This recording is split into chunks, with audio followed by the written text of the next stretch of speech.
आइए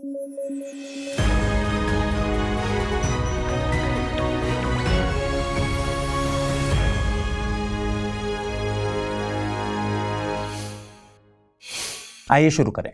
31 अक्टूबर का दिन दुनिया भर में वर्ल्ड सिटीज डे यानी विश्व शहर दिवस के तौर पर मनाया गया। साल 2024 के लिए इस दिन की theme youth climate change makers catalysing local action for urban sustainability रखी गई थी। वर्तमान दौर में शहर हमारे जीवन का एक बड़ा हिस्सा हैं। दुनिया की 57.5% आबादी शहरों में निवास करती है। 2050 तक तो ये आंकड़ा दोगुना होने की उम्मीद है। इस बढ़ती आबादी के साथ दुनिया के शहर कई तरह की चुनौतियों का भी सामना कर रहे हैं।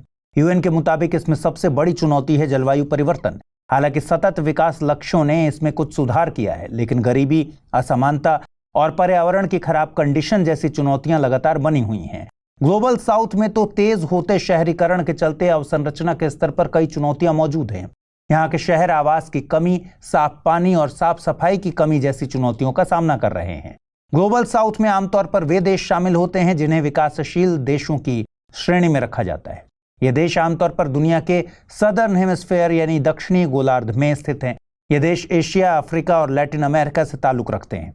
इन देशों में गरीबी, आय में ज्यादा असमानता, कम जीवन प्रत्याशा और जीवन की कठिन परिस्थितियां मौजूद होती हैं। एक बात और याद रखिए कि ग्लोबल साउथ की अवधारणा भौगोलिक से कहीं ज्यादा जियोपॉलिटिकल यानी भू राजनीतिक है। ग्लोबल साउथ के दो बड़े देश भारत और चीन तो पूरी तरह से उत्तरी गोलार्ध में ही स्थित हैं। भारत तो ग्लोबल साउथ के मुखिया के तौर पर भी सामने आता है। भारत में शहरीकरण की बात करें तो ये ग्लोबल नॉर्थ के देशों से काफी अलग है। भारत का शहरीकरण अलग क्यों है, ये समझने के लिए हमें पहले पश्चिमी देशों के शहरीकरण को समझना होगा। पश्चिमी देशों में शहरीकरण ने औद्योगिकरण को फॉलो किया है, मतलब वहां पहले औद्योगिक क्रांति आई, इसके बाद ग्रामीण क्षेत्र के श्रम बल को इसने एब्जॉर्व किया। इसके अलावा वहां शहरीकरण सस्टेनेबल रहा क्योंकि उपनिवेशों से भी आर्थिक योगदान हासिल हुआ। अर्थशास्त्री उत्सा पटनायक के मुताबिक औपनिवेशिक शासन के दौरान अकेले भारत ने इंग्लैंड की अर्थव्यवस्था में $45 ट्रिलियन से ज्यादा का योगदान दिया था। इसके उलट भारत का शहरीकरण गरीबी से प्रेरित है, मतलब गांवों में बढ़ती बेरोजगारी और अवसरों की कमी लोगों को शहरों की तरफ पलायन करने को मजबूर करती है। भारत में गांव से शहर और शहर से शहर दोनों तरह के प्रवास दिखते हैं। कोविड के दौरान जब लोगों ने शहरों से गांवों की तरफ पलायन किया तो भारत के शहरों की अवसंरचना की खस्ता हालत सबके सामने आ गई थी। विश्व बैंक के अनुमान के मुताबिक भारत की लगभग 40% आबादी शहरी क्षेत्रों में रहती है। भारतीय शहरों के सामने स्थानीय नियोजन, जलवायु परिवर्तन, बड़े पैमाने पर पलायन, बढ़ती असमानता और सामाजिक अलगाव जैसी चुनौतियां मौजूद हैं। भारत में अर्बन प्लानिंग एजेंसीज दो मुख्य मुद्दों का सामना करती हैं। पहली कमी है अर्बन प्लानिंग के स्तर पर। ये प्लान्स आउटडेटेड हैं और जनसंख्या वृद्धि के लिहाज से तैयार नहीं किए गए। दूसरा ये प्लान्स लोगों की जरूरतों के मुताबिक न होकर कैपिटल ग्रोथ पर फोकस करते हैं। आपको बता दें कि 74वां संवैधानिक संशोधन शहरी स्थानीय निकायों से संबंधित है, लेकिन इन शहरी स्थानीय निकायों के प्रतिनिधियों का रोल अर्बन प्लानिंग में बहुत सीमित होता है। भारत की राष्ट्रीय सरकार को इस शहर दिवस के मौके पर भारतीय शहरों में मौजूद इन चुनौतियों पर गौर करने की जरूरत है। न्यूज एट 9 में मैंने आपको बताया था CBD यानी कन्वेंशन ऑन बायोलॉजिकल डायवर्सिटी की COP16 का आयोजन कोलंबिया में किया जा रहा है। इस मौके पर भारत ने national biodiversity strategies and action plan 2024 to 2030 document को पेश किया है।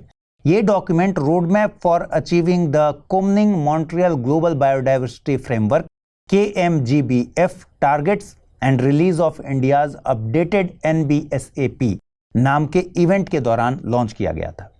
भारत में जैव विविधता के संरक्षण की एक लंबी और समृद्ध परंपरा रही है और ये परंपरा CBD और वैश्विक जैव विविधता आंदोलन से पहले की है। वहीं आधिकारिक तौर पर भारत में जैव विविधता के प्रबंधन की बात करें तो इसकी शुरुआत 1999 में लाए गए पहले NBAP यानी national biodiversity strategy and action plan के साथ हुई थी।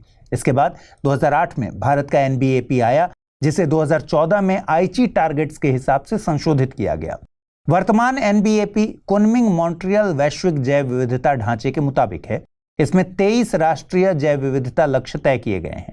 ये लक्ष्य जैव विविधता के लिए खतरों को कम करने, संसाधनों के सतत उपयोग को सुनिश्चित करने और इन्हें लागू करने के टूल्स का बेहतर बनाने पर फोकस करते हैं।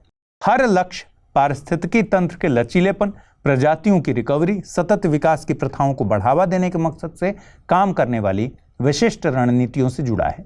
भारत का वर्तमान एनबीएपी परंपरागत जैव विविधता के संरक्षण परंपराओं को आधुनिक प्रशासन के साथ एकीकृत करता है। आपको बता दें कि भारत का केंद्रीय पर्यावरण, वन और जलवायु परिवर्तन मंत्रालय जैव विविधता को लेकर केंद्रीय एजेंसी के तौर पर काम करता है। साथ ही जैव विविधता के लिए भारत में बायोलॉजिकल डाइवर्सिटी एक्ट 2002 काम करता है। बीडीए 2002 के तहत 3 स्तरीय संरचना की बात की गई है। राष्ट्रीय स्तर पर एनबीए यानी नेशनल बायोडाइवर्सिटी अथॉरिटी, राज्य के स्तर पर स्टेट बायोडाइवर्सिटी बोर्ड और स्थानीय स्तर पर बायोडाइवर्सिटी मैनेजमेंट कमेटी की बात कही गई है। एनबीए का गठन एक्ट के तहत साल 2003 में किया गया था। लेखक, प्रोफेसर और अर्थशास्त्री विवेक देबरॉय का निधन हो गया। भारतीय बौद्धिक परंपरा में विवेक देबरॉय एक जाना माना नाम थे। वे वर्तमान में EACPM यानी economic advisory council to prime minister के अध्यक्ष के पद पर थे। EACPM एक स्वतंत्र संस्था है। इसका गठन आर्थिक और उससे जुड़े मुद्दों पर सलाह देने के मकसद से किया गया है। ये सरकार विशेष तौर पर प्रधानमंत्री को सलाह देने के लिए जिम्मेदार है। वे साल 2019 तक नीति आयोग के सदस्य भी रहे थे। वे संस्कृत के स्कॉलर थे। उन्होंने भगवत गीता, वेद, रामायण और महाभारत का अंग्रेजी भाषा में ट्रांसलेशन किया था। इसके अलावा वे पुराणों को ट्रांसलेट करने के एक प्रोजेक्ट पर भी काम कर रहे थे जो कि अब अधूरा रह गया है। वे वित्त मंत्रालय के expert committee for infrastructure classification and financing framework for Amrit Kaal के अध्यक्ष रहे थे। कई तरह के सुझावों के लिए मशहूर रहे विवेक देबरॉय तब चर्चा में आए जब उन्होंने एक निश्चित सीमा के ऊपर कृषि आय पर कर आरोपित करने की बात कही थी। उन्होंने ये सुझाव देश में टैक्स बेस को बढ़ाने के मकसद से दिया था। देखिए, भारत में कृषि आय को आयकर अधिनियम 1961 की धारा 10(1) के अंतर्गत आय कर से छूट दी गई है। यह कर छूट बिना किसी सीमा के लागू होती है, जिससे किसान बिना कोई आय कर चुकाए अनलिमिटेड कृषि आय अर्जित कर सकते हैं। अहमदाबाद स्थित फिजिकल रिसर्च लेबोरेटरी भौतिक अनुसंधान प्रयोगशाला की इंटरनेशनल टीम ऑफ साइंटिस्ट्स ने हमारे सौर मंडल के बाहर एक एक्सोप्लैनेट की खोज की है। ये एक्सोप्लैनेट पृथ्वी से 5 गुना बड़ा है और 60 गुना भारी है। इस एक्सोप्लैनेट का 87% हिस्सा लोहे जैसी धातुओं का बना है। वहीं सतह का तापमान 1200 डिग्री सेल्सियस के आसपास है। इस तापमान से एक बात साफ है कि ये पृथ्वी की तरह रहने के लायक ग्रह नहीं है। इसे TOI 6651b नाम दिया गया है। इसकी खोज राजस्थान के माउंट आबू में स्थित पारस-2 यानी PRL advanced radial velocity Abu sky research के जरिए की गई है। पारस-2 एक उच्च तकनीक वाली टेलीस्कोप है। TOI 6651b सूर्य से करीब 690 प्रकाश वर्ष दूर है। हालिया खोजा गया एक्सोप्लैनेट नेपच्यूनियन डेजर्ट में स्थित अब तक का चौथा एक्सोप्लैनेट है। नेपच्यूनियन डेजर्ट से मतलब है उस स्थान से जो उन तारों के नजदीक स्थित होता है जिनके पास नेपच्यून आकार के ग्रह नहीं हैं। आपको बता दें कि हमारे सौर मंडल के सूर्य के अलावा किसी दूसरे सौर मंडल के अन्य तारे के परिक्रमा करने वाले ग्रहों को एक्सोप्लैनेट कहते हैं। एक्सोप्लैनेट को हिंदी में कहते हैं बाह्य ग्रह। ये हमारे सौर मंडल के बाहर मौजूद होते हैं। यूनिवर्स टुडे के मुताबिक अभी तक 5200 के करीब एक्सोप्लैनेट खोजे जा चुके हैं। इनमें से कुछ तो हमारे सौर मंडल में मौजूद बृहस्पति और शनि की तरह बड़े आकार के हैं और कुछ पृथ्वी की तरह छोटे। जाहिर सी बात है, इनमें पृथ्वी की तरह जीवन की स्थितियां मौजूद नहीं हैं। कई बार वैज्ञानिक इन्हें एलियन वर्ल्ड भी बुलाते हैं। एलियन वर्ल्ड मतलब जिस दुनिया के बारे में हमें जानकारी बहुत कम है। तकनीक में हो रही लगातार प्रगति के साथ पृथ्वी के बाशिंदे बहुत जल्द इस एलियन वर्ल्ड के बारे में ज्यादा जानकारी जुटा सकेंगे। आइए देखें आज का टर्म ऑफ द डे। आज का टर्म ऑफ द डे है ट्विन ट्रांजिशन।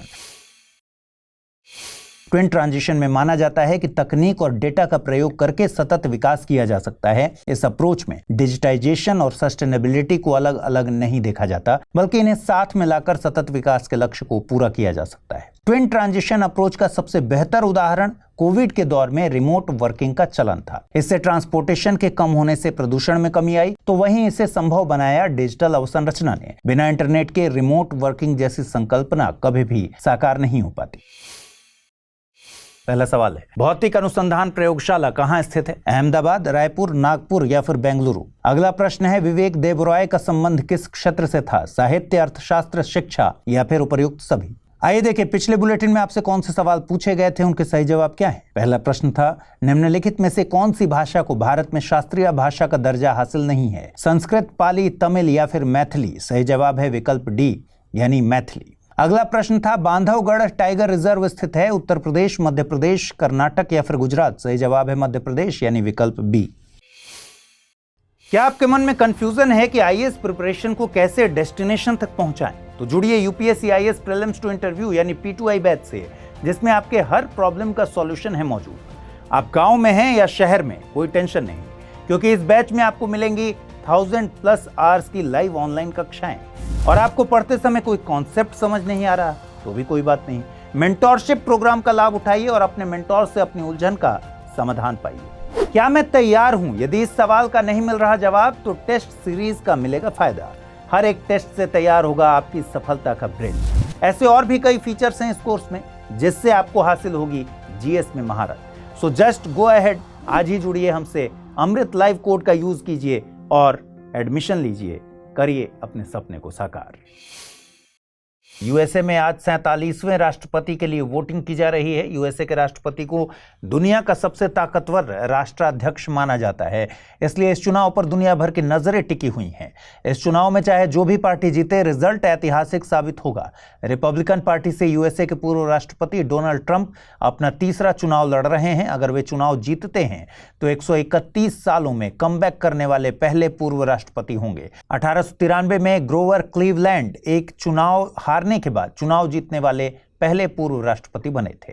डोनाल्ड ट्रंप एक अमेरिकन बिजनेसमैन हैं जो कि यूएसए के 45वें राष्ट्रपति का चुनाव जीते थे।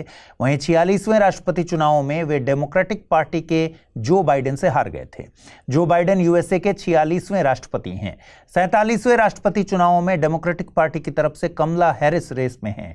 अगर वर्तमान उपराष्ट्रपति कमला हैरिस चुनाव जीतती हैं तो वे यूएसए के इतिहास में पहली महिला राष्ट्रपति बनेंगी। दोनों के बीच कांटे की टक्कर है, मतलब ये कि बाजी दोनों में से किसी भी प्रत्याशी के हाथ लग सकती है। आपको बता दें कि अमेरिकी राष्ट्रपति देश का संवैधानिक और वास्तविक दोनों प्रमुख होता है। यूएसए में राष्ट्रपति के चुनाव की प्रक्रिया को समझने से पहले हम जानते हैं कि आखिर किसी व्यक्ति को यूएसए के राष्ट्रपति पद का उम्मीदवार बनने के लिए किन शर्तों को पूरा करना होता है। देखिए, पहली शर्त है कि 14 सालों से वो यूएसए में निवासी हो, कम से कम 35 साल की उम्र हो और उम्मीदवार को यूएसए का नेचुरल बॉर्न सिटीजन होना चाहिए। नेचुरल बॉर्न सिटीजन से मतलब है जो जन्म से यूएसए का नागरिक हो। मतलब व्यक्ति यूएसए का नागरिक इसलिए है क्योंकि यूएसए की धरती पर पैदा हुआ है। यूएसए में राष्ट्रपति को सीधे जनता द्वारा नहीं बल्कि एक इलेक्टोरल कॉलेज द्वारा चुना जाता है। इस तरह यूएसए की जनता राष्ट्रपति का चुनाव करने वाले इलेक्टोरल कॉलेज की संरचना निर्धारित करने के लिए वोट करती है। इलेक्टोरल कॉलेज में चुने गए इलेक्टर्स राज्यों में मौजूद जनसंख्या के मुताबिक होते हैं। हर राज्य में उतने ही इलेक्टर्स होते हैं जितने यूएसए की कांग्रेस में उस राज्य से लॉ मेकर्स होते हैं। हर राज्य के पास अलग अलग संख्या में इलेक्टर्स होते हैं, जैसे कैलिफोर्निया से 55 तो फ्लोरिडा से 29 हैं। इस तरह इलेक्टोरल कॉलेज में कुल 538 इलेक्टर्स शामिल होते हैं। एक इलेक्टर का एक वोट होता है। राष्ट्रपति बनने के लिए व्यक्ति को 270 वोट हासिल करने होते हैं। दो और फैक्ट हैं जो यूएसए के राष्ट्रपति के बारे में आपको पता होना चाहिए। पहला, यूएसए में कोई व्यक्ति राष्ट्रपति पद पर केवल 2 बार निर्वाचित हो सकता है। दूसरा, यूएसए में राष्ट्रपति का कार्यकाल 4 साल के लिए निर्धारित है। राइट टू एजुकेशन सेल और council for social development CSD ने राइट टू एजुकेशन को लेकर एक रिपोर्ट जारी की है। रिपोर्ट को नाम दिया है implementation of the right of children to free and compulsory education act 2009, where do we stand. Report के मुताबिक भारत में RTE एक्ट को लागू हुए 14 साल हो चुके हैं, लेकिन अभी भी देश के सभी बच्चे स्कूल नहीं जा पा रहे। रिपोर्ट में फरवरी 2023 में राज्यसभा में पेश किए गए आंकड़ों का हवाला दिया गया है। आंकड़ों के मुताबिक प्राथमिक स्तर पर लगभग 9,30,000 बच्चे और माध्यमिक स्तर पर लगभग 3,20,000 बच्चे स्कूल नहीं जाते। राज्यवार देखें तो प्राथमिक स्तर पर स्कूल न जाने वाले बच्चों की सबसे ज्यादा संख्या उत्तर प्रदेश में है। इसके बाद बिहार, गुजरात और असम का नंबर है। रिपोर्ट के मुताबिक प्राथमिक स्तर की तुलना में उच्च प्राथमिक स्तर पर स्कूल छोड़ने वालों का अनुपात ज्यादा है। देखिए, स्कूल्स का प्रभावी संचालन वहां पर मौजूद अवसंरचना पर डिपेंड करता है। इसमें स्कूल की बिल्डिंग, पीने का पानी, फंक्शनल टॉयलेट्स, बाउंड्री वॉल जैसी सुविधाएं शामिल होती हैं। इसके अलावा लाइब्रेरी, कंप्यूटर्स जैसी सुविधाएं भी स्कूली अवसंरचना का हिस्सा मानी जाती हैं।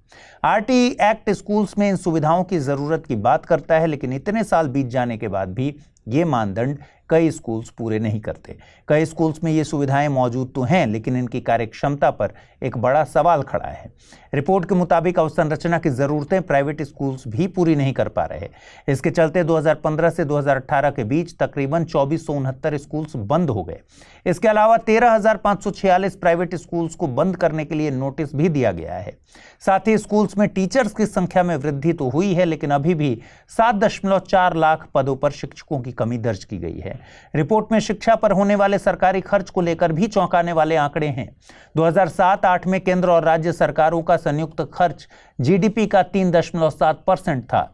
वहीं 2009-10 तक केंद्र सरकार का शिक्षा बजट जीडीपी का 0.76% था। इसके बाद से इसमें गिरावट ही दर्ज की गई है।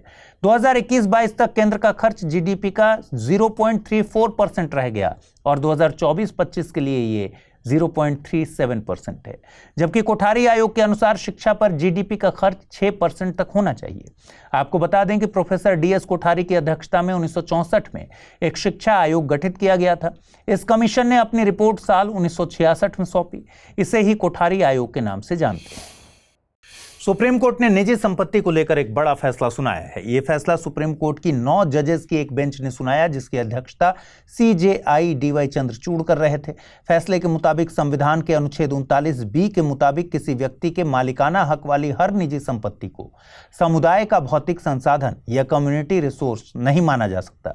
देखिए, संविधान के अनुच्छेद 39B में कहा गया है कि समुदाय के भौतिक संसाधनों का मालिकाना हक और कंट्रोल कुछ इस तरह बांटा जाए कि वो जनता की भलाई के लिए बेस्ट हो। सुप्रीम कोर्ट ने आज इस सवाल पर फैसला सुनाया कि क्या राज्य आम लोगों की भलाई की खातिर निजी संपत्ति को वितरित करने के लिए उन पर कब्जा कर सकता है। उच्चतम न्यायालय ने 1978 के बाद के उन फैसलों को पलटा जिनमें समाजवादी विषय को अपनाया गया था और कहा गया था कि सरकार जनता की भलाई के नाम पर सभी निजी संपत्तियों को अपने कब्जे में ले सकती है। फैसले में साफ किया गया है कि सरकार निजी संपत्ति का अधिग्रहण कर सकती है, लेकिन यह बात हर एक निजी संपत्ति पर लागू नहीं होती। कोर्ट ने कहा कि 39B की यह व्याख्या कि हर निजी स्वामित्व वाली संपत्ति का उपयोग राज्य द्वारा कॉमन गुड के लिए भौतिक संसाधन के रूप में किया जा सकता है, ये एक रिजिड इकोनॉमिक थियरी है जिसमें निजी संपत्ति पर राज्य के ज्यादा कंट्रोल को तवज्जो दी जाती है। इस फैसले से ये मैसेज साफ है कि सरकार के पास भले ही जनता के भलाई के लिए संपत्तियों का अधिग्रहण करने का अधिकार है, लेकिन हर निजी संपत्ति पर ऐसा करना संभव नहीं होगा। भारत ने 2036 के ओलंपिक खेलों की मेजबानी के लिए पहला कदम उठाया है। दरअसल भारत ने 2036 ओलंपिक की मेजबानी के लिए लेटर ऑफ इंटेंट IOC यानी इंटरनेशनल ओलंपिक कमेटी को भेजा है। आधिकारिक तौर पर कोई कंफर्मेशन तो नहीं है, लेकिन बताया जा रहा है कि ओलंपिक खेलों की मेजबानी के लिए अहमदाबाद का नाम चुना गया है। अगर भारत मेजबानी की दावेदारी जीतने में कामयाब होता है तो चीन, जापान और दक्षिण कोरिया के बाद भारत ओलंपिक की मेजबानी करने वाला चौथा एशियाई देश बन जाएगा। भारत की इस दावेदारी पर कोई भी निर्णय अगले साल IOC के चुनावों के बाद ही लिया जाएगा। भारत के लिए मेजबानी की दावेदारी जीतना आसान नहीं होगा। इस रेस में चिली, इंडोनेशिया, तुर्की के अलावा कतर और सऊदी अरब जैसे देश भी शामिल हैं। भारत की दावेदारी में भारतीय ओलंपिक संघ के सदस्यों के बीच लंबे समय से चली आ रही अंदरूनी कलह भी चुनौती बन रही है। आपको बता दें कि आधुनिक ओलंपिक खेलों की शुरुआत 1896 में यूनान के एथेंस शहर में हुई थी। इनकी शुरुआत फ्रांस के बैरोन पेरे डी कोरबाटिन के प्रयासों से हुई थी। ओलंपिक खेलों का आयोजन हर 4 साल में किया जाता है। 32वें समर ओलंपिक का आयोजन जापान के टोक्यो में किया गया था। साथ ही जुलाई 2021 में इंटरनेशनल ओलंपिक कमेटी ने ओलंपिक के आदर्श वाक्य में बदलाव किया। नया आदर्श वाक्य है सेटियस अल्टियस फोर्टियस कम्युनिटर, यानी फास्टर, हायर, स्ट्रॉन्गर टुगेदर। आप एक सवाल का जवाब दीजिए, 2028 और 2032 के ओलंपिक खेलों का आयोजन कहां किया जाना है? आइए जल्दी से देखते हैं आज का टर्म ऑफ द डे। आज का टर्म ऑफ द डे है लोक अदालत। लोक अदालत ऑल्टरनेटिव डिस्प्यूट रेड्रेसल मैकेनिज्म यानी वैकल्पिक विवाद निवारण तंत्रों में से एक है। एक ऐसा मंच है जहां न्यायालय में लंबित मामलों को या लिटिगेशन से पहले के विवादों या मामलों का सौहार्दपूर्ण यानी एमिकेबल ढंग से निपटारा कराया जाता है।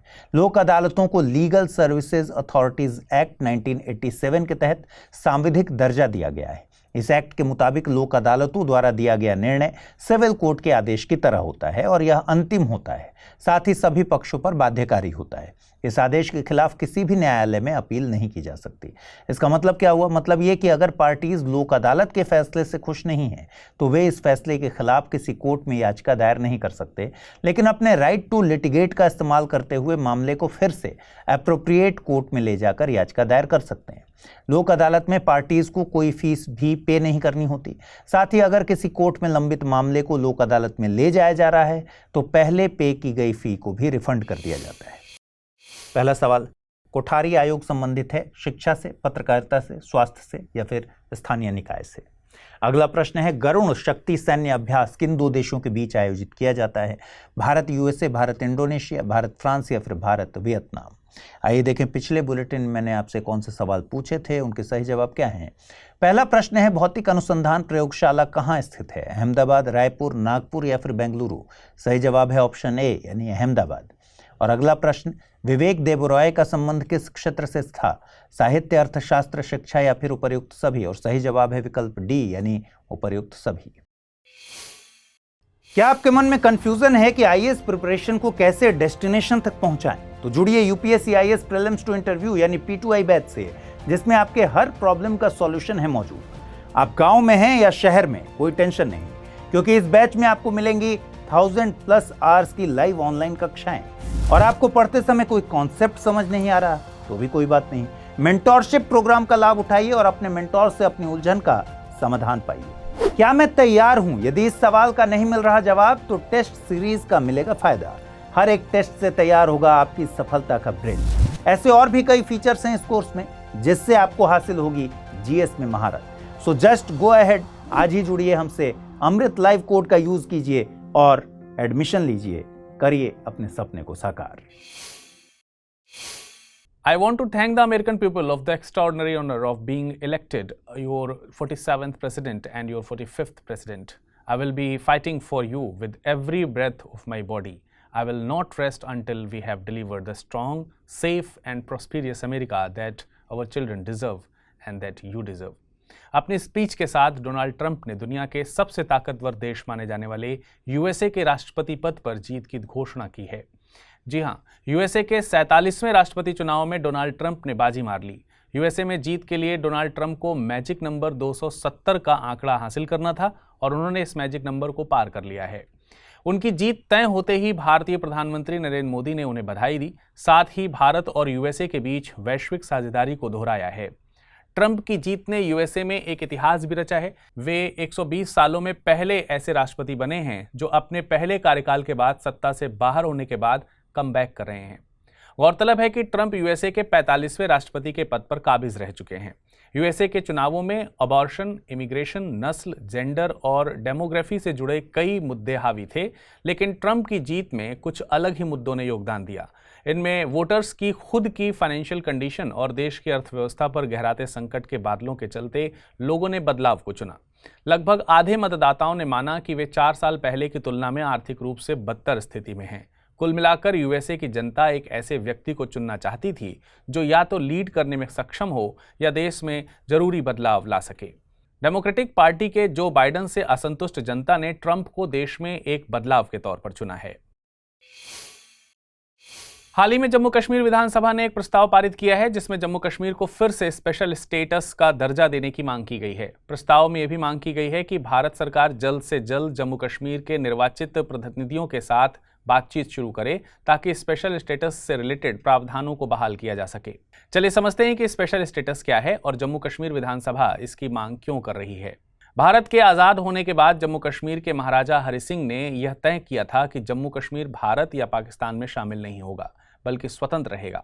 लेकिन इसके बाद 20 अक्टूबर 1947 को पाकिस्तान स्पॉन्सर्ड आज़ाद कश्मीर सेना ने जम्मू कश्मीर पर हमला कर दिया। तब भारत सरकार ने शर्त रखी थी कि जम्मू कश्मीर का पहले विलय होगा, तब जाके भारत सरकार इसकी रक्षा करेगी। इस प्रकार 26 अक्टूबर सन 1947 में पंडित जवाहरलाल नेहरू और महाराजा हरि सिंह द्वारा जम्मू और कश्मीर के भारत में विलय के लिए विलय पत्र पर हस्ताक्षर किए गए। लेकिन इसमें भी एक खास बात थी और वो ये बात थी कि विलय पत्र के तहत जम्मू कश्मीर को केवल 3 विषयों यानी कि रक्षा, विदेशी मामले तथा संचार पर अधिकार नहीं होगा, बाकी सभी विषयों के प्रशासन पर अधिकार होगा। यानी ये प्रावधान एक प्रकार से जम्मू कश्मीर के लिए स्पेशल थे। उस समय भारत सरकार ने भी आश्वासन दिया था कि इस राज्य के लोग अपने स्वयं के संविधान द्वारा इस राज्य का प्रशासन करेंगे। इस आश्वासन के चलते भारत के संविधान में आर्टिकल 370 को शामिल किया गया और जम्मू कश्मीर को स्पेशल स्टेटस दिया गया। हालांकि इसमें साफ तौर पर लिखा गया है कि जम्मू कश्मीर से रिलेटेड यह प्रोविजन अस्थायी है, स्थायी नहीं है। यहां अस्थायी का मतलब यह है कि केवल जम्मू कश्मीर की संविधान सभा को ही अनुच्छेद 370 को संशोधित करने या उसे हटाने या जस का तस बनाए रखने का अधिकार था। इस स्पेशल स्टेटस के तहत कई बातें हैं, जिनमें से मुख्य बात यह है कि आर्टिकल 370 जम्मू कश्मीर को अपना संविधान लागू करने की शक्ति देता है। इसको ऐसे भी समझा जा सकता है कि आर्टिकल 370 एक प्रकार से जम्मू और कश्मीर के संबंध में संसद की कानून बनाने की शक्ति यानी विधायी शक्तियों को प्रतिबंधित करता है और जम्मू कश्मीर को अधिक ऑटोनॉमी देता है। आर्टिकल 370 से रिलेटेड एक और आर्टिकल 35A भी था। आर्टिकल 35A जम्मू कश्मीर के स्थायी निवासियों को कई विशेषाधिकार देता है। इसके तहत जम्मू कश्मीर में अन्य राज्यों के निवासियों को काम करने की या प्रॉपर्टी खरीदने की मनाही थी। फिर कई दशकों बाद भारत सरकार ने 2019 में राष्ट्रपति के आदेश द्वारा आर्टिकल 370 और आर्टिकल 35A को निरस्त कर दिया था। अब हाल ही में जम्मू कश्मीर में चुनाव हुए थे और अब विधानसभा में इसको रिवोक करने की मांग उठाई जा रही है ताकि जम्मू और कश्मीर के लोगों की पहचान, संस्कृति और अधिकारों की रक्षा हो सके।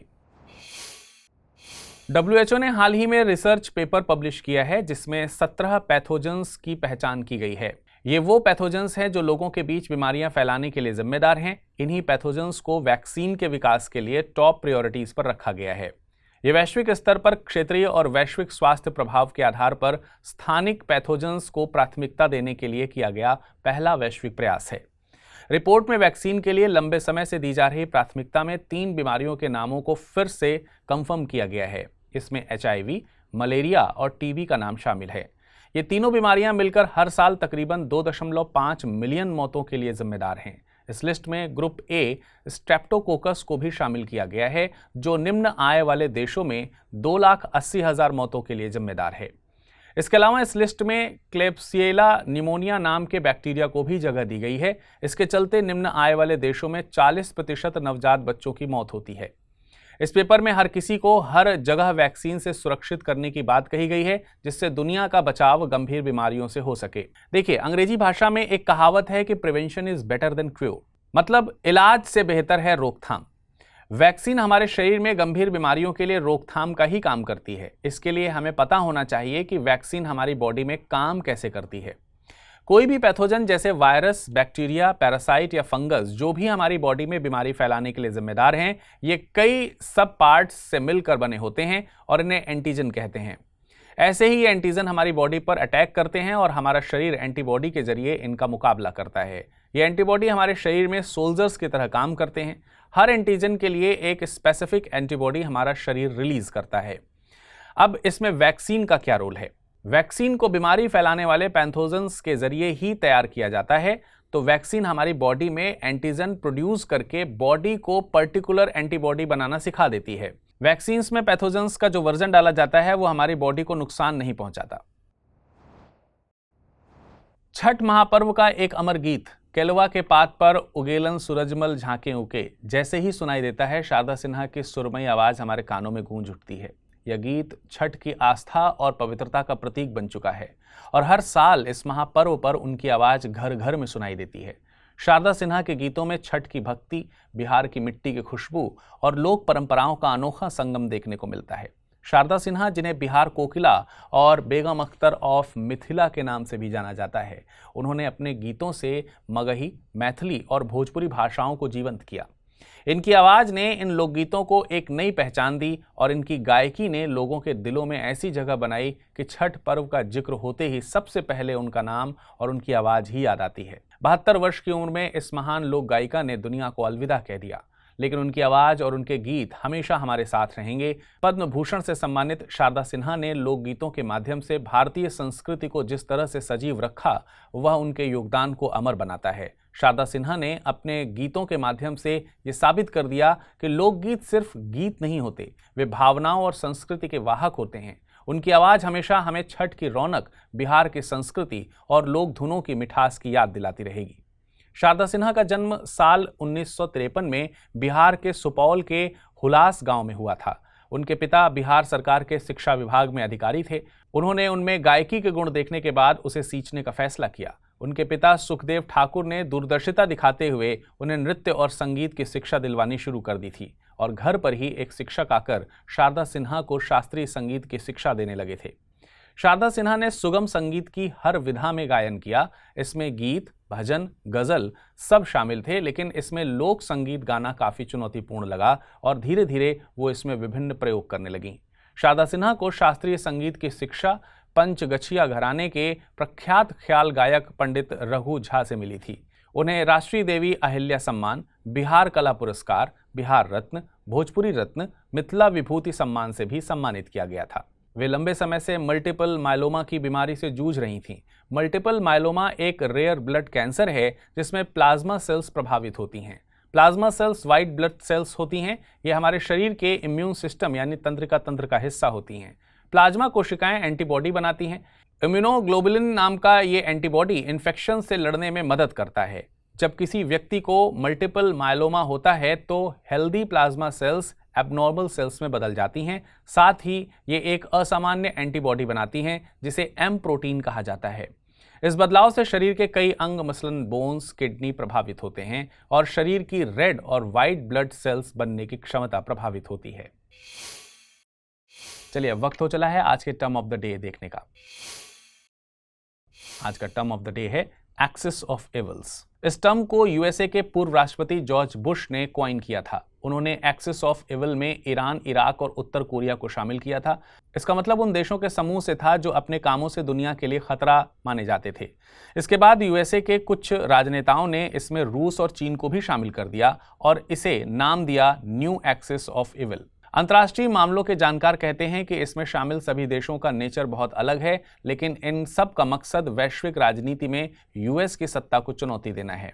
एक्सिस ऑफ इविल का मतलब अब अक्सर उन देशों या संगठनों से होता है जो वैश्विक शांति और सुरक्षा के लिए खतरा माने जाते हैं।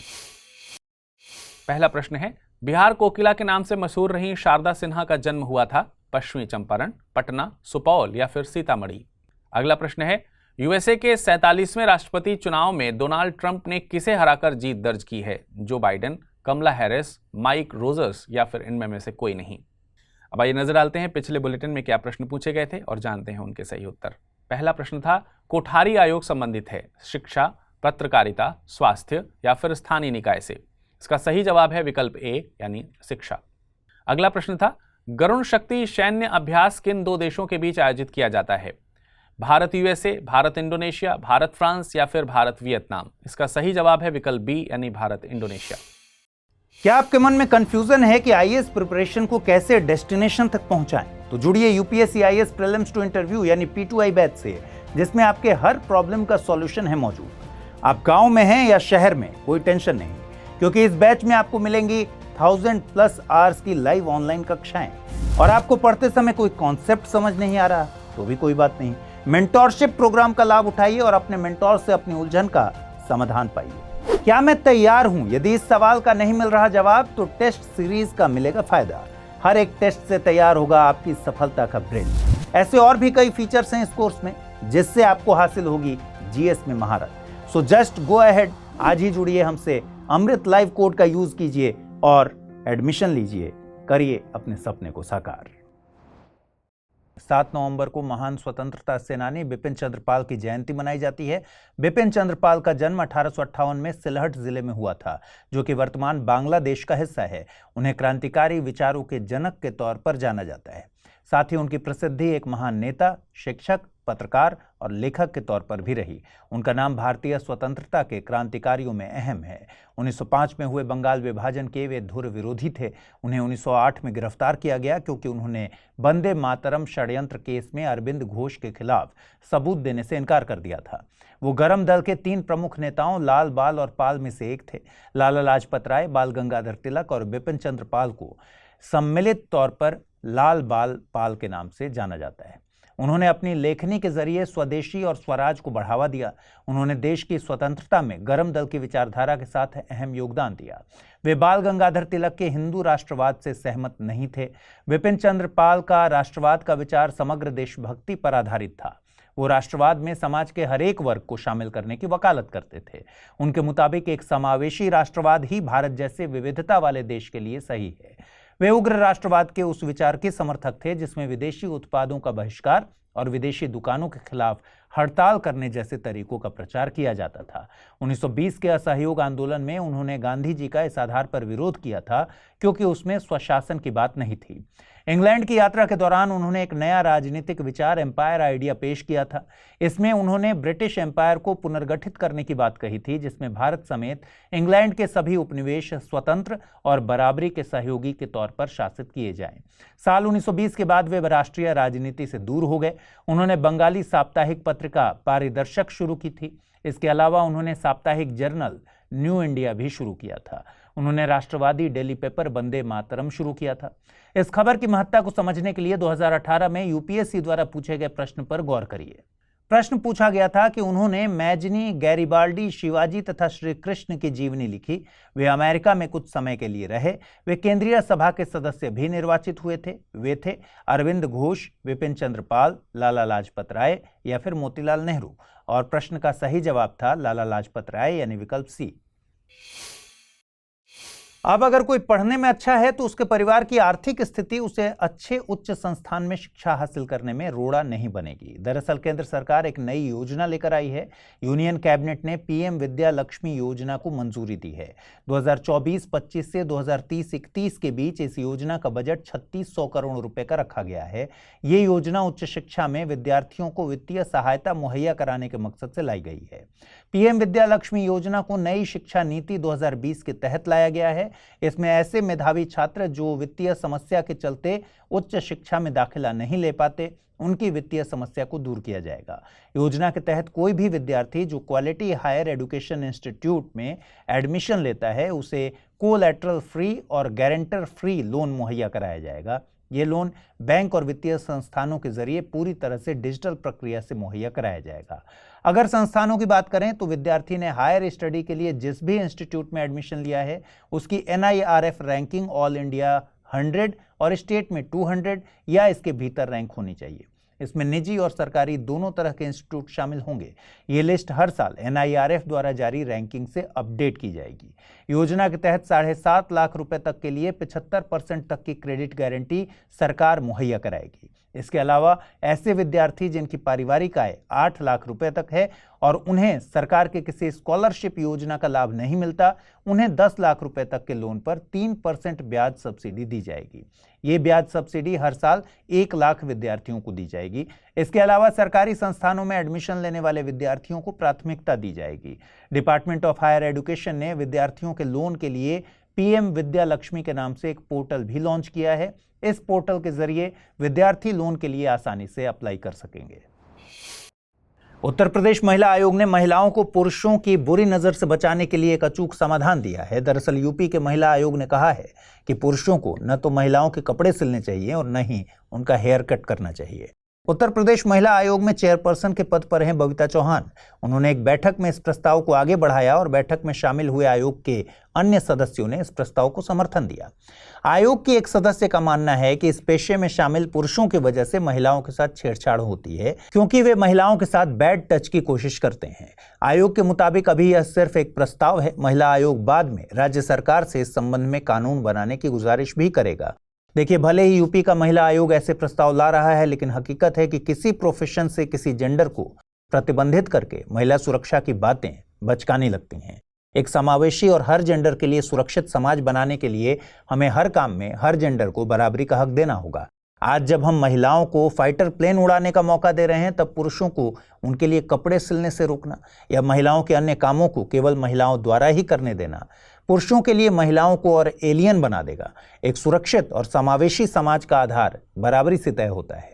जब एक पुरुष ड्राइविंग सीट पर बैठी महिला या किसी भी जेंडर को देखकर सहज हो, ड्राइविंग सीट पर बैठी महिला को देखकर डाउट ना आए और महिलाएं मेकअप आर्टिस्ट के तौर पर पुरुष या किसी अन्य जेंडर को देखकर असहज न महसूस करें, तब बराबरी और समावेशी समाज की कल्पना सच होगी। आपको बता दें कि नेशनल लेवल पर एक राष्ट्रीय महिला आयोग काम करता है। वहीं राज्यों और संघ शासित प्रदेशों के स्तर पर उनके राज्य महिला आयोग गठित किए गए हैं। राष्ट्रीय महिला आयोग का गठन 31 जनवरी 1992 को किया गया था। इसे national commission for women act 1990 के तहत एक सांविधिक संस्था के तौर पर गठित किया गया था। राष्ट्रीय महिला आयोग की पहली अध्यक्ष जयंती पटनायक थीं। राष्ट्रीय महिला आयोग के गठन की सिफारिश committee on the status of women in India और national perspective plan for women के द्वारा की गई थी। इसका मकसद महिलाओं से संबंधित मुद्दों पर सरकार को सलाह देना है। इसके अलावा महिलाओं के संवैधानिक और कानूनी अधिकारों की रक्षा करना है। साथ ही कानूनी तौर पर क्या उपाय मौजूद हैं, इसका सुझाव देना भी इसके कार्यों में शामिल है। अक्टूबर 2024 में ही विजया किशोर रहाटकर को राष्ट्रीय महिला आयोग की चेयरपर्सन नियुक्त किया गया है। पालन करते हैं, न कि इस बात पर कि आप महापर्व को किस स्केल पर मनाते हैं। आपको बता दें कि भारत में सूर्य की उपासना के अनेक पर्व हैं और अनेक अनुष्ठान प्रचलित हैं जो विभिन्न क्षेत्रों में विशेष रूप से मनाए जाते हैं। जैसे उत्तराखंड के गढ़वाल और कुमाऊं क्षेत्र में सूर्य षष्ठी का पर्व मनाया जाता है, जो सूर्य को अर्घ्य अर्पित करने की एक पुरानी परंपरा है। इसी तरह महाराष्ट्र में रथ सप्तमी का उत्सव सूर्य देव के सम्मान में मनाया जाता है। इसे सूर्य जयंती के रूप में भी जाना जाता है। इस दिन भक्त अपने घरों में रथ के आकार की रंगोली बनाते हैं और सूर्य को अर्घ्य देते हैं, जिससे उनका जीवन ऊर्जावान और स्वास्थ्य से भरपूर बना रहे। राजस्थान और अन्य राज्यों में भी सूर्य उपासना की एक अनोखी परंपरा है, जिसे मकर संक्रांति के रूप में मनाया जाता है। इस दिन लोग गंगा और अन्य पवित्र नदियों में स्नान कर सूर्य देवता को अर्घ्य अर्पित करते हैं। पूरे देश में इस दिन पतंग उड़ाने की परंपरा भी है, जो इस पर्व में उत्साह का रंग भरती है। इसे सूर्य की शक्ति का आभार व्यक्त करने का प्रतीक माना जाता है, क्योंकि यह दिन सूर्य के उत्तरायण होने का सूचक है। भारत में सूर्य देव की उपासना बहुत प्राचीन है। कोणार्क का सूर्य मंदिर इसका एक अच्छा उदाहरण है। यह मंदिर ओडिशा राज्य में स्थित है और इसे यूनेस्को द्वारा विश्व धरोहर स्थल के रूप में मान्यता प्राप्त है। कोणार्क सूर्य मंदिर सूर्य भगवान को समर्पित है और इसे एक विशाल रथ के रूप में बनाया गया है, जिसे 7 घोड़ों द्वारा खींचा जा रहा है। मंदिर के शिल्प में सूर्य की 3 अवस्थाओं, उगते सूर्य, मध्याह्न और डूबते सूर्य को दर्शाया गया है, जो सूर्य के दिन भर की यात्रा को दिखाता है। ब्रिटिश हेल्थ ऑफिशियल्स ने एमपॉक्स के गंभीर संक्रमण वाले वेरिएंट के 4 मामलों की पुष्टि की है। हालांकि वैज्ञानिकों ने जनता के लिए कम खतरे की बात भी कही है। WHO के मुताबिक एमपॉक्स वायरस साल 1958 में डेनमार्क में बंदरों में खोजा गया था। इसका पहला ह्यूमन केस 1970 में democratic Republic of Congo DRC में एक 9 महीने के बच्चे में दर्ज किया गया था। फिर 1980 में स्मॉल पॉक्स का उन्मूलन हो गया तो वैश्विक स्तर पर इसका टीकाकरण भी बंद कर दिया गया। इसके बाद से अफ्रीका में एमपॉक्स के मामले बढ़ गए। आपको बता दें कि एमपॉक्स वायरस एक ऑर्थोपॉक्स वायरस है। ऑर्थोपॉक्स वायरस का एक जीनस है, जिसमें वेरियोला वायरस भी शामिल है। वेरियोला वायरस ही स्मॉल पॉक्स के लिए जिम्मेदार होता है। एमपॉक्स के 2 समूह हैं, क्लेड 1 जिसमें क्लेड 1A और 1B शामिल हैं, वहीं क्लेड 2 में 2A और 2B शामिल हैं। एमपॉक्स के लक्षण स्मॉल पॉक्स की तरह ही होते हैं, लेकिन उसकी तुलना में कम गंभीर होते हैं। इसके लक्षणों में बुखार, सिरदर्द, मांसपेशियों में दर्द, पीठ दर्द, लो एनर्जी इत्यादि शामिल हैं। साथ ही स्किन पर लाल रंग के चकत्ते रैशेज हो जाते हैं। इसका ट्रांसमिशन किसी संक्रमित व्यक्ति के साथ नज़दीकी संपर्क के माध्यम से हो सकता है। साथ ही ये जूनोसिस बीमारी है, मतलब जानवरों से इंसानों में फैल सकती है। गर्भावस्था के दौरान, जन्म के दौरान या बाद में मां से बच्चे में भी ये फैल सकता है। एमपॉक्स के लिए वैक्सीन मौजूद है। आउटब्रेक के दौरान हाई रिस्क वाले लोगों को वैक्सीन लगवाने की सलाह दी जाती है। हाई रिस्क वाले समूह में स्वास्थ्य और देखभाल कर्मी, एमपॉक्स से पीड़ित व्यक्ति के समान घर या निकट समुदाय के लोग, जिनमें बच्चे भी शामिल हैं, ऐसे लोग जिनके कई सेक्स पार्टनर्स हैं, जिनमें पुरुषों के साथ यौन संबंध रखने वाले पुरुष भी शामिल हैं, और किसी भी जेंडर के सेक्स वर्कर्स और उनके कस्टमर्स शामिल हैं। आइए देखें आज का टर्म ऑफ द डे। आज का टर्म ऑफ द डे है PVTG। PVTG का फुल फॉर्म है पर्टिकुलरली वल्नरेबल ट्राइबल ग्रुप्स, या फिर विशेष रूप से कमजोर जनजातीय समूह। गृह मंत्रालय ने 75 जनजातीय समूहों को PVTG के रूप में वर्गीकृत किया है। PVTG 18 राज्यों तथा अंडमान और निकोबार द्वीप समूह संघ में रहते हैं। PVTG के निर्धारण के लिए कुछ मानदंड निर्धारित किए गए हैं। इनमें पहला है पूर्व कृषि स्तर की तकनीक, दूसरा है स्थिर या घटती आबादी, तीसरा बेहद कम साक्षरता और चौथा है निर्वाह स्तर की अर्थव्यवस्था। PVTG समूहों की वल्नरेबिलिटी के चलते इन्हें विकास और सहायता की ज्यादा जरूरत होती है। ढेबर कमीशन की सिफारिशों पर केंद्र सरकार ने जनजातियों में से PVTG की पहचान की थी। पहला सवाल है PM विद्या लक्ष्मी योजना के संबंध में निम्नलिखित कथनों पर विचार कीजिए। यह योजना केवल सरकारी उच्च शिक्षण संस्थानों पर लागू होगी। योजना अनुसूचित जाति और अनुसूचित जनजाति के विद्यार्थियों के लिए लाई गई है। उपर्युक्त में से सही कथन या कथनों को चुनना है, केवल एक, केवल दो, एक और दो दोनों, न तो एक नहीं दो। अगला प्रश्न है, वे क्रांतिकारी विचारों के जनक के तौर पर जाने जाते हैं। उन्होंने पारिदर्शक और वंदे मातरम नाम के पत्र पत्रिकाओं को पब्लिश किया। एम्पायर आइडिया नाम के राजनीतिक विचार के लिए प्रसिद्ध हुए। वे थे लाला लाजपत राय, बाल गंगाधर तिलक, विपिन चंद्र पाल या फिर अरविंद घोष। आइए देखें पिछले बुलेटिन में आपसे कौन से सवाल पूछे गए थे, उनके सही जवाब क्या है। पहला प्रश्न था, बिहार कोकिला के नाम से मशहूर रही शारदा सिन्हा का जन्म हुआ था पश्चिमी चंपारण, पटना, सुपौल या फिर सीतामढ़ी। सही जवाब है विकल्प सी यानी सुपौल। अगला प्रश्न था, यूएसए के 47वें राष्ट्रपति चुनाव में डोनाल्ड ट्रंप ने किसे हराकर जीत दर्ज की है? जो बाइडेन, कमला हैरिस, माइक रोजर्स या फिर इनमें से कोई नहीं। सही जवाब है विकल्प बी यानी कमला हैरिस। क्या आपके मन में कंफ्यूजन है कि आईएएस प्रिपरेशन को कैसे डेस्टिनेशन तक पहुंचाएं? तो जुड़िए UPSC IAS prelims to interview यानी P2I बैच से, जिसमें आपके हर प्रॉब्लम का सॉल्यूशन है मौजूद। आप गांव में हैं या शहर में, कोई टेंशन नहीं, क्योंकि इस बैच में आपको मिलेंगी 1000+ आवर्स की लाइव ऑनलाइन कक्षाएं।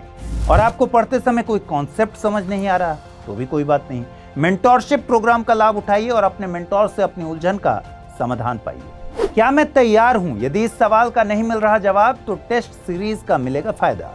हर एक टेस्ट से तैयार होगा आपकी सफलता का ब्रिज। ऐसे और भी कई फीचर्स हैं इस कोर्स में, जिससे आपको हासिल होगी जीएस में महारत। सो जस्ट गो अहेड, आज ही जुड़िए हमसे, अमृत लाइव कोड का यूज कीजिए और एडमिशन लीजिए, करिए अपने सपने को साकार। सुप्रीम कोर्ट की 7 जजों की संवैधानिक पीठ ने अलीगढ़ मुस्लिम यूनिवर्सिटी को लेकर एक बड़ा फैसला दिया है। कोर्ट ने इस फैसले में एस अजीज बादशाह बनाम भारत संघ मामले के 1967 के अपने फैसले को पलट दिया। एस अजीज बादशाह बनाम भारत संघ मामले में कहा गया था कि अलीगढ़ मुस्लिम यूनिवर्सिटी एक अल्पसंख्यक संस्थान नहीं है। सुप्रीम कोर्ट में 7 जजों की बेंच 2006 के इलाहाबाद उच्च न्यायालय के फैसले से जुड़ी याचिका पर विचार कर रही थी। इसमें कहा गया था कि 1920 में इंपीरियल कानून से बना एएमयू कोई अल्पसंख्यक संस्थान नहीं है। देखिए, एस अजीज बादशाह बनाम भारत संघ मामले में सुप्रीम कोर्ट ने अलीगढ़ मुस्लिम यूनिवर्सिटी एक्ट 1920 का हवाला देते हुए कहा था कि एएमयू को न तो मुस्लिम समुदाय के द्वारा गठित किया गया था, न ही इसका प्रशासन मुस्लिम समुदाय के द्वारा किया जाता है। भारतीय संविधान के अनुच्छेद 30(1) के तहत किसी संस्थान को अल्पसंख्यक दर्जे के लिए अल्पसंख्यकों द्वारा स्थापित होना चाहिए। अब हम एक बार अलीगढ़ मुस्लिम यूनिवर्सिटी की कहानी को शुरू से समझ लेते हैं। देखिए, साल 1875 में सर सैयद अहमद खान ने मोहम्मडन एंग्लो ओरिएंटल कॉलेज स्थापित किया था। इसका मकसद भारत में मुसलमानों को आधुनिक शिक्षा प्रदान करना था, जिन्हें सामाजिक और शैक्षणिक रूप से पिछड़ा माना जाता था। बाद में यही संस्था एएमयू की स्थापना का आधार बनी। साल 1920 में इंडियन लेजिस्लेटिव काउंसिल ने इसी कॉलेज को the Aligarh Muslim university act के जरिए अलीगढ़ मुस्लिम यूनिवर्सिटी में तब्दील कर दिया था। फिर आया 1967 का एस अजीज बादशाह बनाम भारत संघ मामला, जिसमें सुप्रीम कोर्ट ने कहा कि भले ही एएमयू के मूल में मुस्लिम ओरिजिन हो, लेकिन इसे अकेले मुस्लिम अल्पसंख्यकों द्वारा स्थापित नहीं किया गया है। इसे 1920 के एक एक्ट के द्वारा स्थापित किया गया है। 1967 के इस फैसले के जवाब में केंद्र सरकार ने 1981 में एएमयू अधिनियम में संशोधन किया, जिसमें कहा गया कि एएमयू वास्तव में मुसलमानों की शैक्षणिक और सांस्कृतिक उन्नति को बढ़ावा देने के लिए भारत के मुसलमानों द्वारा स्थापित किया गया था। इस संशोधन ने एएमयू को अल्पसंख्यक का दर्जा दे दिया। फिर 2005 में एक और कंट्रोवर्सी हुई। एएमयू ने पोस्ट ग्रेजुएट मेडिकल कोर्स में मुस्लिम छात्रों के लिए 50% का आरक्षण लागू कर दिया। मामला फिर कोर्ट पहुंचा। इसी पर इलाहाबाद हाई कोर्ट का 2006 वाला फैसला आया था। इसमें कहा गया कि एएमयू अल्पसंख्यक दर्जे का दावा नहीं कर सकता, क्योंकि 1967 के सर्वोच्च न्यायालय के फैसले के मुताबिक यह अल्पसंख्यक संस्थान नहीं है। 2016 में एक बार फिर स्थिति बदली। सत्ता में थी नरेंद्र मोदी की सरकार और सरकार ने एएमयू के अल्पसंख्यक दर्जे वाली अपील ही वापस ले ली। सरकार ने कोर्ट के 1967 के फैसले को न केवल माना, बल्कि 1920 में एएमयू के धार्मिक दर्जे को खत्म होने की बात स्वीकारी। 2019 में चीफ जस्टिस रंजन गोगोई की 3 सदस्यीय बेंच ने इस मामले को सुप्रीम कोर्ट की 7 सदस्यीय बेंच को सौंप दिया। हालिया फैसले में सुप्रीम कोर्ट की 7 सदस्यीय बेंच ने 4-3 के बहुमत से इलाहाबाद हाई कोर्ट के 2006 के उस फैसले को पलट दिया, जिसमें एस अजीज बादशाह बनाम भारत संघ के फैसले को आधार बनाया गया था। इस तरह एएमयू के लिए अल्पसंख्यक दर्जे को हासिल करने का रास्ता अब साफ हो गया है। उत्तर प्रदेश महिला आयोग ने महिलाओं को पुरुषों की बुरी नजर से बचाने के लिए एक अचूक समाधान दिया है। दरअसल यूपी के महिला आयोग ने कहा है कि पुरुषों को न तो महिलाओं के कपड़े सिलने चाहिए और न ही उनका हेयर कट करना चाहिए। उत्तर प्रदेश महिला आयोग में चेयरपर्सन के पद पर हैं बबीता चौहान। उन्होंने एक बैठक में इस प्रस्ताव को आगे बढ़ाया और बैठक में शामिल हुए आयोग के अन्य सदस्यों ने इस प्रस्ताव को समर्थन दिया। आयोग की एक सदस्य का मानना है कि इस पेशे में शामिल पुरुषों की वजह से महिलाओं के साथ छेड़छाड़ होती है, क्योंकि वे महिलाओं के साथ बैड टच की कोशिश करते हैं। आयोग के मुताबिक अभी यह सिर्फ एक प्रस्ताव है। महिला आयोग बाद में राज्य सरकार से इस संबंध में कानून बनाने की गुजारिश भी करेगा। देखिए, भले ही यूपी का महिला आयोग ऐसे प्रस्ताव ला रहा है, लेकिन हकीकत है कि किसी प्रोफेशन से किसी जेंडर को प्रतिबंधित करके महिला सुरक्षा की बातें बचकानी लगती हैं। एक समावेशी और हर जेंडर के लिए सुरक्षित समाज बनाने के लिए हमें हर काम में हर जेंडर को बराबरी का हक देना होगा। आज जब हम महिलाओं को फाइटर प्लेन उड़ाने का मौका दे रहे हैं, तब पुरुषों को उनके लिए कपड़े सिलने से रोकना या महिलाओं के अन्य कामों को केवल महिलाओं द्वारा ही करने देना पुरुषों के लिए महिलाओं को और एलियन बना देगा। एक सुरक्षित और समावेशी समाज का आधार बराबरी से तय होता है। जब एक पुरुष ड्राइविंग सीट पर बैठी महिला या किसी भी जेंडर को देखकर सहज हो, ड्राइविंग सीट पर बैठी महिला को देखकर डाउट ना आए और महिलाएं मेकअप आर्टिस्ट के तौर पर पुरुष या किसी अन्य जेंडर को देखकर असहज न महसूस करें, तब बराबरी और समावेशी समाज की कल्पना सच होगी। आपको बता दें कि नेशनल लेवल पर एक राष्ट्रीय महिला आयोग काम करता है। वहीं राज्यों और संघ शासित प्रदेशों के स्तर पर उनके राज्य महिला आयोग गठित किए गए हैं। राष्ट्रीय महिला आयोग का गठन 31 जनवरी 1992 को किया गया था। इसे national commission for women act 1990 के तहत एक सांविधिक संस्था के तौर पर गठित किया गया था। राष्ट्रीय महिला आयोग की पहली अध्यक्ष जयंती पटनायक थीं। राष्ट्रीय महिला आयोग के गठन की सिफारिश committee on the status of women in India और national perspective plan for women के द्वारा की गई थी। इसका मकसद महिलाओं से संबंधित मुद्दों पर सरकार को सलाह देना है। इसके अलावा महिलाओं के संवैधानिक और कानूनी अधिकारों की रक्षा करना है। साथ ही कानूनी तौर पर क्या उपाय मौजूद हैं, इसका सुझाव देना भी इसके कार्यों में शामिल है। अक्टूबर 2024 में ही विजया किशोर रहाटकर को राष्ट्रीय महिला आयोग की चेयरपर्सन नियुक्त किया गया है। सुप्रीम कोर्ट ने केंद्र से एक याचिका पर जवाब मांगा है। ये जवाब केंद्र से आयुष्मान भारत योजना में योगा, आयुर्वेद और नेचुरोपैथी को शामिल करने पर मांगा गया है। एक एडवोकेट हैं अश्वनी उपाध्याय। उनकी याचिका के चलते सुप्रीम कोर्ट ने केंद्र को इस मामले पर नोटिस जारी किया। याचिका में कहा गया है कि अगर सरकार इन प्रैक्टिसेस को आयुष्मान भारत योजना में शामिल करती है तो एक तो देश की बड़ी जनसंख्या को किफ़ायती स्वास्थ्य सुविधाएं मिल सकेंगी, दूसरा जो लोग इन प्रैक्टिसेस के प्रोफेशन में हैं उन्हें भी रोजगार के नए अवसर हासिल हो सकेंगे। देखिए, आयुष्मान भारत योजना भारत सरकार की फ्लैगशिप स्कीम है। इसकी सिफारिश राष्ट्रीय स्वास्थ्य नीति 2017 में की गई है। इसे साल 2018 में लॉन्च किया गया था। इसके दो मुख्य कंपोनेंट हैं, health and wellness centres HWCs और प्रधानमंत्री जन आरोग्य योजना PMJ। प्रधानमंत्री जन आरोग्य योजना के तहत देश के प्रति परिवार 5 लाख का बीमा मुहैया कराया जाता है। इसके तहत द्वितीयक और तृतीयक स्वास्थ्य सेवाएं निजी और सरकारी हॉस्पिटल्स में हासिल की जा सकती हैं। इसी को अभी 70 साल और इससे ऊपर के सभी सीनियर सिटीजन्स तक एक्सटेंड कर दिया गया है, लेकिन योजना को एलोपैथिक हॉस्पिटल्स तक ही सीमित रखा गया है। याचिका में कहा गया है कि भारत में आयुर्वेद, योग, प्राकृतिक चिकित्सा सहित कई तरह की स्वदेशी चिकित्सा प्रणालियां हैं। ये स्वास्थ्य प्रणालियां वर्तमान समय की स्वास्थ्य जरूरतों को पूरा करने में प्रभावी हैं।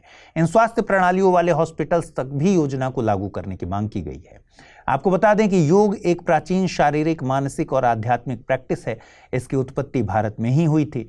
योग शब्द संस्कृत से लिया गया है और अर्थ है इसका जुड़ना या एकजुट होना, जो शरीर और आत्मा के मिलन का प्रतीक है। और ये मिलन होता है कुछ आसन, प्राणायाम, मेडिटेशन और नैतिक सिद्धांतों के जरिए। योग भारत की सॉफ्ट डिप्लोमेसी का भी हिस्सा है। योग को यूनेस्को की representative list of the intangible cultural heritage of humanity में शामिल किया गया है। NIA यानी नेशनल इन्वेस्टिगेशन एजेंसी ने नई दिल्ली में 2 दिवसीय एंटी टेरर कॉन्फ्रेंस का आयोजन किया था। इस मौके पर गृह मंत्री अमित शाह ने कहा कि केंद्र सरकार बहुत जल्द national counter terrorism policy and strategy लेकर आने वाली है। इसके अलावा उन्होंने आतंकवाद, आतंकवादियों और उनके पूरे इकोसिस्टम से लड़ने के लिए एक इंटीग्रेटेड अप्रोच की जरूरत बताई है। गृह मंत्री अमित शाह ने इस मौके पर स्टैंडर्ड ऑपरेटिंग प्रोसीजर्स, केंद्र और राज्य के बलों के बीच तालमेल, सभी एजेंसीज के बीच कोऑर्डिनेशन और whole of the government approach जैसे मुद्दों पर बात की। जानकार बताते हैं कि इस रणनीति के केंद्र में वल्नरेबल ग्रुप्स शामिल होने चाहिए। उन्हें सशक्त बनाए जाने की जरूरत है, जिससे वे आतंकवाद को समर्थन न दें और न ही आतंकवाद का हिस्सा बने। वल्नरेबल लोग किसी भी वर्ग से हो सकते हैं, किसी भी समुदाय से हो सकते हैं। भोले भाले युवा, आदिवासी, हाशिए पर पड़े लोग। रणनीति में पहले से ही आतंकवाद में शामिल लोगों का पुनर्वास और उनका डिसएंगेजमेंट भी शामिल होना चाहिए। इस प्लान को उसी तरह से लागू करना चाहिए जैसे ड्रग्स और फिजिकल एंड सेक्सुअल अब्यूज से लोगों को बचाने के लिए प्रयास किए जाते हैं। आपको बता दें कि एनआईए का गठन एनआईए एक्ट 2008 के द्वारा 31 दिसंबर 2008 को किया गया था। गौरतलब है कि इसकी स्थापना 26 नवंबर 2008 को मुंबई में हुए आतंकवादी हमले के बाद की गई थी। इसे national counter terrorism law enforcement agency का दर्जा दिया गया है। इसका मुख्यालय नई दिल्ली में है। आइए देखें आज का टर्म ऑफ द डे। आज का टर्म ऑफ द डे है सिल्वर डिविडेंड। इसके लिए हिंदी शब्द है रजत लाभांश। देखिए, आपने डेमोग्राफिक डिविडेंड के बारे में सुना होगा, जिसमें किसी देश की बढ़ती युवा आबादी का लाभ उसे एक बड़ी वर्किंग पॉपुलेशन या फिर कार्यशील आबादी के तौर पर देखने को मिलता है। वहीं सिल्वर डिविडेंड में बुजुर्ग आबादी से होने वाले सामाजिक और आर्थिक लाभ की बात कही जाती है। देखिए, वृद्ध होती आबादी यानी एजिंग पॉपुलेशन एक वैश्विक प्रवृत्ति है, लेकिन भारत और चीन जैसे देशों में इसका प्रभाव ज्यादा स्पष्ट है, क्योंकि इन देशों की आबादी बहुत बड़ी है। ये देश डेमोग्राफिक शिफ्ट का सामना कर रहे हैं, जहां आबादी का एक बड़ा हिस्सा बुजुर्ग हो रहा है, वृद्ध हो रहा है। इसलिए सिल्वर डिविडेंड की बात की जा रही है। बुजुर्गों की ये आबादी आर्थिक तौर पर लाभकारी साबित हो सकती है अगर इन्हें नई तकनीकों को सिखा दिया जाए। वहीं दूसरी तरफ सामाजिक लाभ की बात करें तो नई पीढ़ी को अनुभव सिखाकर बुजुर्गों से सामाजिक लाभ हासिल किया जा सकता है। पहला सवाल है, मोहम्मडन एंग्लो ओरिएंटल कॉलेज की स्थापना निम्नलिखित में से किसके द्वारा की गई थी? सर सैयद अहमद खान, मोहम्मद अली जिन्ना, मौलाना अबुल कलाम आजाद या फिर खान अब्दुल गफ्फार खान? अगला प्रश्न है, राष्ट्रीय महिला आयोग के चेयरपर्सन के पद पर किसे नियुक्त किया गया है? रेखा शर्मा, जयंती पटनायक, विजया किशोर रहाटकर या फिर बबीता चौहान? आइए देखें पिछले बुलेटिन पर क्या सवाल पूछे गए थे, उनके सही जवाब क्या है। पहला सवाल था, पीएम विद्या लक्ष्मी योजना के संबंध में निम्नलिखित कथनों पर विचार कीजिए। यह योजना केवल सरकारी उच्च शिक्षण संस्थानों पर लागू होगी। योजना अनुसूचित जाति और अनुसूचित जनजाति के विद्यार्थियों के लिए लाई गई है। सही कथन या कथनों को चुनना था, केवल एक, केवल दो, एक और दो दोनों, न तो एक न ही दो। सही जवाब है विकल्प डी, दोनों कथन यहाँ गलत हैं। अगला प्रश्न जो मैंने पूछा था, वे क्रांतिकारी विचारों के जनक के तौर पर जाने जाते हैं। उन्होंने पारिदर्शक और वंदे मातरम नाम के पत्र पत्रिकाओं को पब्लिश किया। एम्पायर आइडिया नाम के राजनीतिक विचार के लिए वे प्रसिद्ध हुए। वे थे लाला लाजपत राय, बाल गंगाधर तिलक, बिपिन चंद्र पाल, अरविंद घोष। सही जवाब बिपिन चंद्र पाल, विकल्प सी। तो जल्दी से इस बुलेटिन को लाइक कर दीजिए। आज इस बुलेटिन में इतना ही। ख्याल रखिए अपना, ठीक से पढ़ाई कीजिए। अगर आप इस बुलेटिन की पीडीएफ हासिल करना चाहते हैं, अमृत उपाध्याय 007 टेलीग्राम चैनल है जिस पर इसकी पीडीएफ रोजाना मिलती है। नमस्कार।